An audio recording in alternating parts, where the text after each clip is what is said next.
قرآن مجید الفرقان الحمید کا ٹائٹل اگر آپ دیکھیں اور قرآن کا نظم دیکھیں، اگر آپ جو بات میں عرض کر رہا تھا شروع میں، نظم قرآن کے اندر کوئی یہ کہہ سکتا ہے، میں آپ سے پہلے سوال کروں گا، مختصر وقت میں اگر بات کی طویل تھی، مختصر سی بات کروں گا، نظم قرآن کے اندر یعنی قرآن کی آیتوں کے اندر کوئی یہ کہہ سکتا ہے، کوئی یہ بات کر سکتا ہے، کوئی کسی کے ذہن میں یہ خیال گزر سکتا ہے کہ قرآن کے اندر کوئی آیت ایسی بھی ہے کہ جس کو اللہ کا ذکر نہیں کہا جا سکتا؟ میں آپ سے سوال کر رہا ہوں، قرآن کی ہر آیت اللہ کا ذکر نہیں ہے کیا؟ بولے، قرآن کا ہر لفظ، ہر حرف، ہر زبر زیر پیش، ایون کہ قرآن کا نقطہ بھی جو قرآن کے اندر لگا ہوا وہ بھی اللہ کا ذکر ہے کہ نہیں ہے؟ اب آپ دیکھیں کہ قرآن میں ایسی آیتیں ہیں کہ قرآن میں جیسے مثال کے طور پہ کہا گیا سبحان الذی اسری بعبدہ لیلا من المسجد الحرام الی المسجد الاقصی الذی بارکنا حولہ لنریہ من آیاتنا انہ هو السمیع البصیر۔ اب یہ کیا ہے؟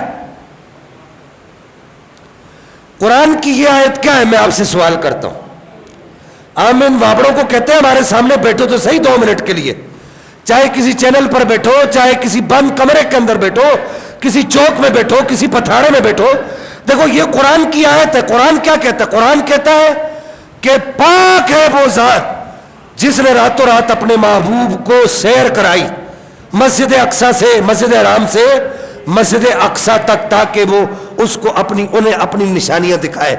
اب مجھے یہ بتاؤ، یہ تو نبی پاک کی سیر کا ذکر ہے، نبی پاک کی معراج سیر ہے۔ آپ مسجد حرام سے مسجد اقصی گئے، مسجد اقصی سے آپ پھر 7 آسمانوں سے اوپر گئے، پھر وہاں سے جہاں تک رب نے چاہا آپ وہاں تشریف لے کر گئے، تو یہ سارا کیا ہے؟ یہ نبی پاک علیہ الصلوۃ والسلام کی سیر کا ذکر ہے۔ میں آپ سے سوال کرتا ہوں، کوئی آدمی یہ کہہ سکتا ہے، دنیا کا کوئی مولوی یہ کہہ سکتا ہے، کوئی مفتی یہ کہہ سکتا ہے، کوئی پیر کوئی شیخ یہ کہہ سکتا ہے، میں صرف عجمی دنیا کی بات نہیں کر رہا، عربی دنیا کی بات کر رہا ہوں، کوئی یہ کہہ سکتا ہے کہ یار یہ تو سیر کا ذکر ہے، یہ تو اللہ کا ذکر نہیں؟ کوئی یہ کہہ سکتا ہے؟ پھر آپ یہ دیکھیے قرآن پاک کے اندر اللہ تعالیٰ فرماتے ہیں ان فی خلق السماوات والارض واختلاف اللیل والنہار لآیات لأولی الالباب۔ کیا کہہ رہے قرآن؟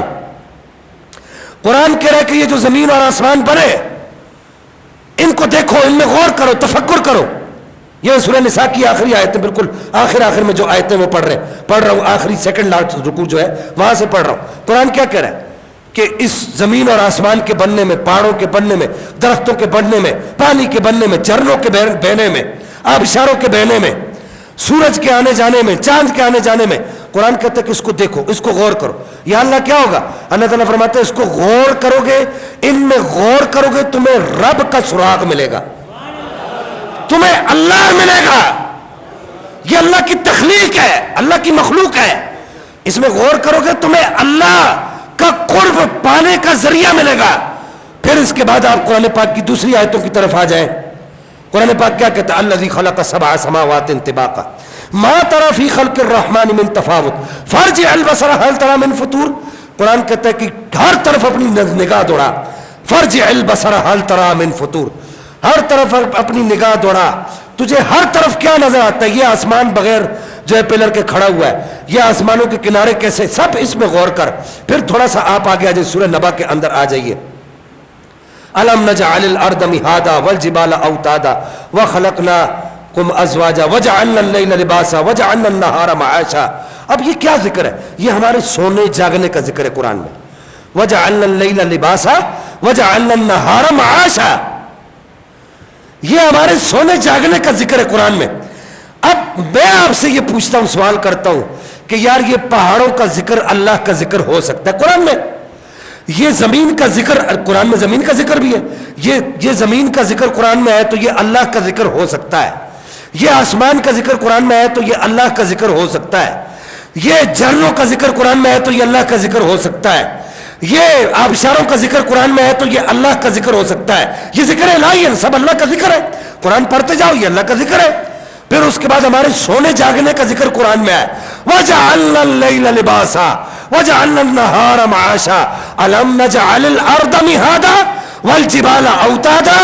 تو یہ سب کا ذکر جو ہے قرآن میں ہے، تو یہ جب اللہ کا ذکر ہو سکتا ہے، یہ ساری چیزیں ذکر الہی ہے، تو میں مولوی صاحب سے یہاں پر سوال کرنا چاہتا ہوں، ان سب چیزوں کا ذکر کرنا ذکر الہی ہے تو نبی پاک کی ولادت کا ذکر کرنا ذکر الہی کیسے نہیں ہے؟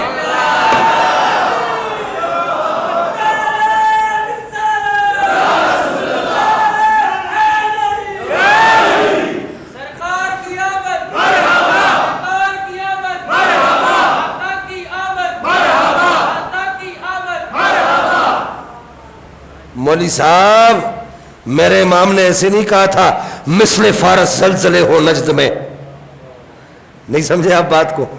مثل فارس زلزلے ہو نجد میں، ذکر آیات ولادت کیجئے۔